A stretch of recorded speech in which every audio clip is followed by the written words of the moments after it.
আমি কখনো ভাবিনি আমার ছেলের সঙ্গে আমার এমন অদ্ভুত সম্পর্ক তৈরি হবে।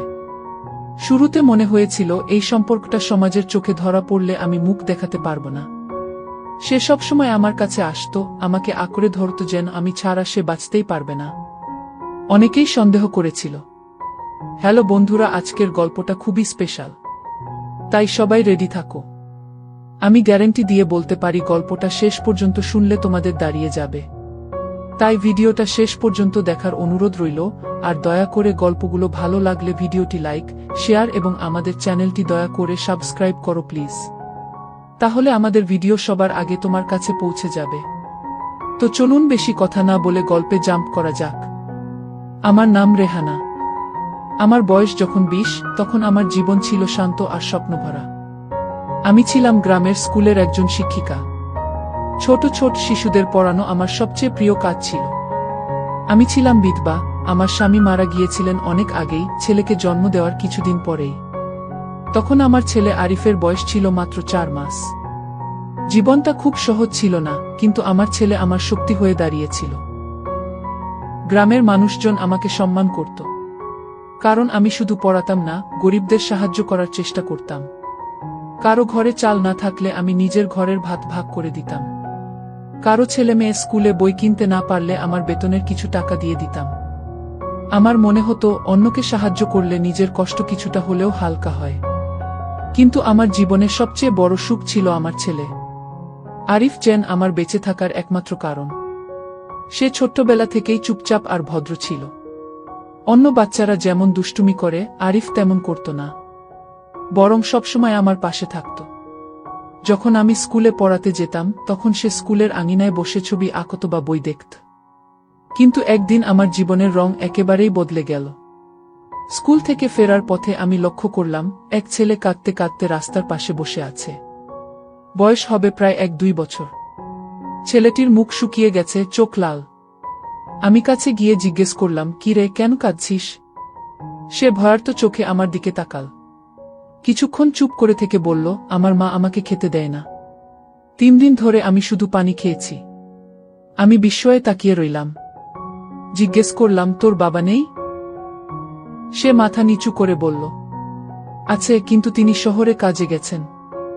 আমার সৎ মা আছে। তিনি বলে স্কুলে যেতে নেই, শুধু বাড়ির কাজ করতে হবে। কিন্তু আমি স্কুলে যাই। এজন্য তিনি মারধর করেন আর খাবারও দেন না। আমার বুকটা হু হু করে উঠল।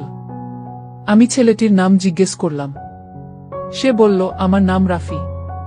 আমি ডাক্তার হতে চাই। আমার স্বপ্ন হলো একদিন গ্রামে হাসপাতাল বানাবো। কিন্তু আমার মা, মানে সৎ মা, সে সবকিছু ভেঙে দিচ্ছে। আমি অবাক হয়ে তার দিকে তাকালাম। এত ছোট বয়সে এমন স্বপ্ন! আমি তাকে সঙ্গে নিয়ে কাছের ভাতের হোটেলে গেলাম। তাকে গরম ভাত, ডাল আর মাছ ভাজি খাওয়ালাম। খেতে খেতে ছেলেটির চোখে জল এসে গেল। বারবার বলছিল, আল্লাহ আপনাকে ভালো রাখুক খালা। আমি কিছু বললাম না, শুধু মনে মনে প্রতিজ্ঞা করলাম এই ছেলেটিকে আমি সাহায্য করব। এরপর থেকে প্রতিদিন স্কুল ছুটির পর আমি রাফিকে খাবার দিতাম। কখনো নিজের টিফিন, কখনো বাড়ি থেকে বাড়তি রান্না করে নিয়ে যেতাম। রাফিও প্রতিদিন আমার অপেক্ষা করত। দিনগুলো এভাবেই চলছিল। কিন্তু হঠাৎ একদিন বড় আঘাত এল। আমার মা, যিনি অনেকদিন ধরে অসুস্থ ছিলেন, তিনি মারা গেলেন। আমার একমাত্র ভরসা মানুষটি চলে গেলেন। আমি আরিফকে আঁকড়ে ধরে কাঁদতে লাগলাম। মনে হচ্ছিল পৃথিবী ফাঁকা হয়ে গেছে। মায়ের মৃত্যুর পর বাড়ির অবস্থা একেবারে ভেঙে পড়ল। আমার বড় ভাই শহরে থাকত, সে খুব একটা খোঁজ নিত না। প্রতিবেশীরা সান্ত্বনা দিলেও একসময় তাদেরও দূরে যেতে হলো। আমি আর আমার ছেলে একা হয়ে গেলাম। তবুও আমি হাল ছাড়লাম না। প্রতিদিন স্কুলে যেতাম, আরিফকে নিয়ে, রাফির জন্য খাবার নিয়ে।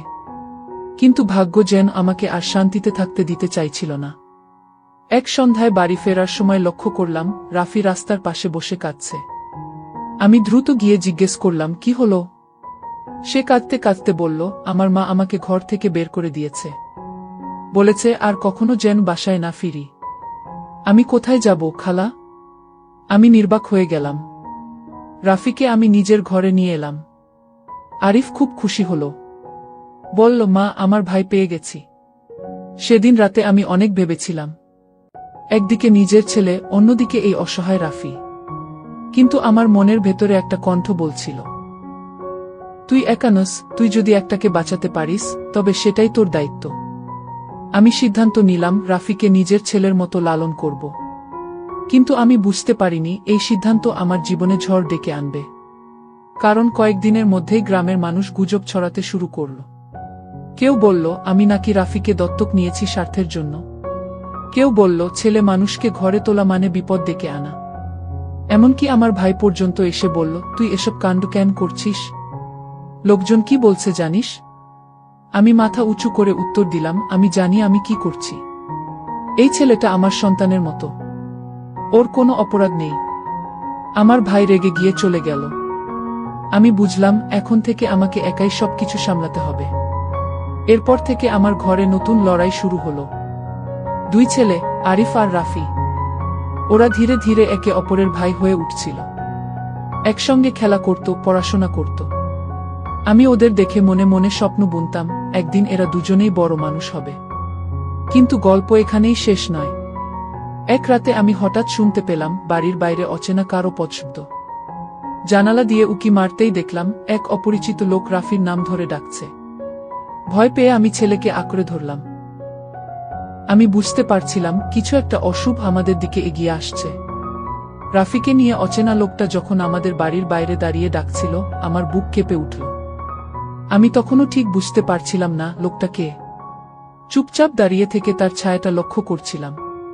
কিন্তু কিছুক্ষণ পর লোকটা হঠাৎ গলা উঁচু করে বল, রাফি, তুই ঘরে আছিস? তোর বাবা এসে গেছে, বের হয়ে আয়। আমি থমকে গেলাম। বাবা? রাফির বাবা নাকি? আমি দরজা খুলে বাইরে বের হলাম। দেখি একজন মধ্যবয়সী মানুষ দাঁড়িয়ে আছে। গায়ের রং কালো, চোখ দুটো লালচে, মুখে অদ্ভুত কঠোরতা। তিনি বললেন, আপনি কি রাফিকে নিজের ঘরে রেখেছেন? আমি মাথা নেড়ে বললাম, হ্যাঁ, ছেলেটাকে তার সৎ মা ঘর থেকে বের করে দিয়েছে। আমি বাধ্য হয়ে আশ্রয় দিয়েছি। লোকটা দীর্ঘশ্বাস ফেলে বলল, আমি শহরে কাজ করি, খোঁজ খবর পাই না। কিন্তু আজ হঠাৎ শুনলাম আমার ছেলে এখানে আছে, আমি ওকে নিয়ে যাব। রাফি তখন ভেতর থেকে বের হয়ে এলো। বাবাকে দেখে প্রথমে অবাক হলো, তারপর কাপা গলায় বলল, বাবা, আমি আর ওখানে যাব না। মা আমাকে মারধর করে, খেতে দেয় না। আমি এখানেই থাকব। লোকটার মুখ গম্ভীর হয়ে গেল। সে রাফির হাত ধরতে গেল। আমি সঙ্গে সঙ্গে রাফিকে পেছনে টেনে নিলাম। শান্ত গলায় বললাম, দেখুন, আমি কারো ছেলেকে কাটতে চাই না, কিন্তু ও স্পষ্ট বলছে ওখানে যেতে চায় না। ওর ইচ্ছার বিরুদ্ধে ওকে কোথাও নিতে পারবেন না। লোকটা কিছুক্ষণ চুপ করে থেকে চলে গেল। কিন্তু যাওয়ার সময় তার চোখে এক অদ্ভুত দৃষ্টি ছিল। মনে হচ্ছিল সে আবার আসবে। এরপর থেকে আমাদের জীবনে নতুন চাপ শুরু হলো। লোকটা প্রায় রাতে এসে রাফিকে খুঁজত। কখনো গালি দিত, কখনো হুমকি দিত। আমি ভয় পেতাম, কিন্তু তবুও রাফিকে ছাড়তে রাজি হইনি। গ্রামের মানুষ আরো কথা বলতে শুরু করল। কারো কারো মতে আমি অন্যের ছেলে লুকিয়ে রেখেছি। আবার কেউ বলল আমি নাকি লোভে পড়েছি, ছেলেটা একদিন উপার্জন করবে, তাই তাকে আটকে রেখেছি। এসব শুনে বুকের ভেতর আগুন জ্বলত, কিন্তু মুখে কিছু বলতাম না। রাফি ধীরে ধীরে স্কুলে পড়াশোনায় ভালো ফল করতে লাগল। আমার ছেলে আরিফও তাকে সঙ্গ দিত। ওরা দুজন যেন আসল ভাইয়ের মতো একে অপরকে আগলে রাখত। একদিন স্কুল থেকে ফেরার পথে আরিফ আমাকে বলল, মা, রাফি খুব ভালো আঁকতে পারে। স্যার বলেছে সে ভবিষ্যতে বড় চিত্রশিল্পী হতে পারে। আমি বিস্মিত হলাম। রাফির স্বপ্ন ছিল ডাক্তার হওয়ার, কিন্তু ওর হাতে যে শিল্পীর জাদু আছে তা আমি কখনো খেয়াল করিনি। সেদিন রাতে আমি রাফিকে জিজ্ঞেস করলাম, তুই আসলে কি হতে চাস, ডাক্তার না শিল্পী? রাফি কিছুক্ষণ চুপ করে থেকে বলল, খালা, আমি ডাক্তার হতে চাই, কারণ আমি চাই গরিব মানুষদের চিকিৎসা করতে। কিন্তু ছবি আঁকা আমার প্রাণ। আমি যদি ছবি না আঁকি, আমার বুক ভেতর থেকে ফেটে যায়। আমি তার মাথায় হাত রেখে বললাম, তুই দুই স্বপ্ন একসঙ্গে পূরণ করতে পারিস। ডাক্তারও হবি, শিল্পীও হবি। মানুষকে বাঁচানো আর মানুষকে সৌন্দর্য দেখানো দুটোই আল্লাহর কাজ। সে চোখে জল নিয়ে আমার দিকে তাকাল। আমি বুঝলাম আমি শুধু তার আশ্রয়দাত্রী নই, আমি তার মায়ের জায়গায় চলে গেছি। দিনগুলো কেটে যাচ্ছিল, কিন্তু ঝড় আবার এলো। একদিন হঠাৎ রাফির বাবা থানায় অভিযোগ করল আমি নাকি তার ছেলেকে জোর করে আটকে রেখেছি। পুলিশ এসে আমাকে ডেকে পাঠাল। আমি থানায় গেলাম। মাথা উঁচু করে বললাম আমি কারো ছেলে কারিনি, বরং যাকে তার মা বাবা ঘর থেকে বের করে দিয়েছে আমি তাকে আশ্রয় দিয়েছি। আপনারা চাইলে রাফিকে জিজ্ঞেস করতে পারেন। রাফিকে থানায় ডাকা হলো। পুলিশ তাকে প্রশ্ন করল, তুই কোথায় থাকতে চাস? রাফি কাপা গলায় উত্তর দিল, আমি খালার কাছেই থাকতে চাই, ও আমার মা, আমি ওখানে ফিরতে চাই না। পুলিশ অবাক হয়ে গেল।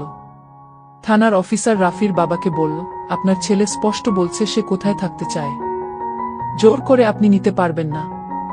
বাবা কিছুক্ষণ চুপ করে থেকে চলে গেল, কিন্তু যাওয়ার সময় তার চোখে ক্ষোভের আগুন জ্বলছিল।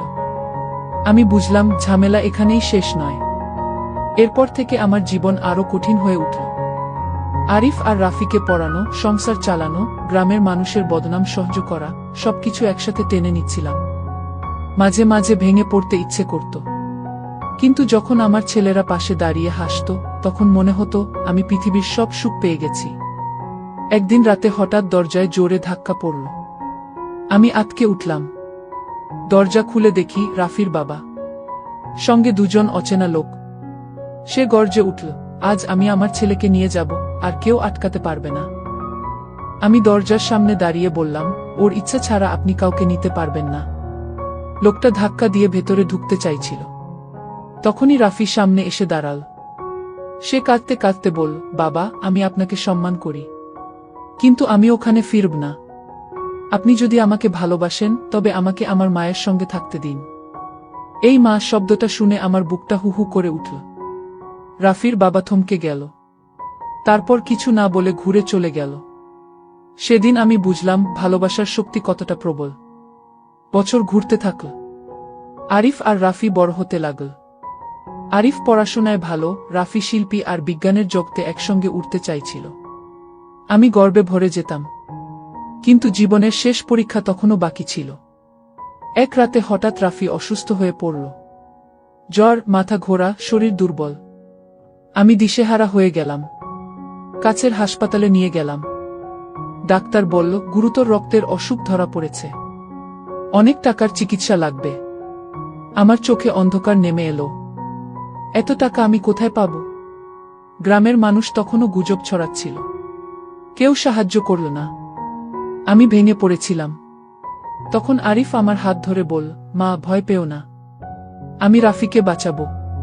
সে শহরে গিয়ে টিউশনি শুরু করল, রাত দিন পরিশ্রম করল। আমি স্কুল থেকে যা পাই সব যোগ করলাম। অবশেষে চিকিৎসা শুরু হলো। দীর্ঘদিনের লড়াইয়ের পর রাফি ধীরে ধীরে সুস্থ হয়ে উঠল। ডাক্তার বললেন, সময়মতো চিকিৎসা না হলে বাঁচানো যেত না। সেদিন আমি কান্নায় ভেঙে পড়েছিলাম। মনে হচ্ছিল আল্লাহ আমার সন্তানকে আবার ফিরিয়ে দিয়েছেন। বছর কয়েক পর রাফি মেডিকেল কলেজে ভর্তি হল। তার স্বপ্ন পূরণ হতে শুরু করল। আরিফও বিশ্ববিদ্যালয়ে ভর্তি হল ইঞ্জিনিয়ারিংয়ে। আমি দাঁড়িয়ে থেকে দেখছিলাম আমার দুই ছেলেই ধীরে ধীরে বড় মানুষ হয়ে উঠছে।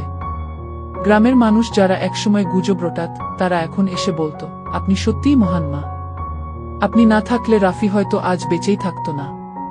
আমি মুচকি হেসে উত্তর দিতাম, আমি কিছুই করিনি, শুধু মায়ের মতো ভালোবাসতে শিখেছি। আজ বহু বছর পরে যখন এই কাহিনী লিখছি, আমার ছেলেরা দুজনেই সফল মানুষ। আরিফ এখন একজন নামকরা ইঞ্জিনিয়ার। রাফি ডাক্তার হয়ে গরিবদের ফ্রি চিকিৎসা দেয়, পাশাপাশি চিত্রশিল্পী হিসেবেও মানুষের ভালোবাসা পেয়েছে। আমি এখনো আমার গ্রামে আছি, ছোট্ট স্কুলে পড়াই, কিন্তু আমার বুক ভরে আছে গর্বে। কারণ আমি জানি মা শুধু জন্মদাত্রী নয়, মা হলো সেই যে সন্তানের জন্য নিজের জীবন বাজি রাখতে পারে, রক্ত মাংসের সম্পর্ক ছাড়াও যাকে ভালোবাসতে পারে। আমার গল্প এটাই শেখায়, ভালোবাসা যদি সত্যি হয় তবে সে সব বাধা ভেঙে পথ তৈরি করে নেয়। এই ছিল আজকের গল্প। ভিডিওটি ভালো লাগলে দয়া করে লাইক, কমেন্ট এবং আর ভয়েস স্টোরি চ্যানেলটি সাবস্ক্রাইব করে আমাদের সাথে থাকুন। দেখা হচ্ছে কালকের ভিডিওতে। সেই পর্যন্ত সবাই ভালো থাকুন। ধন্যবাদ।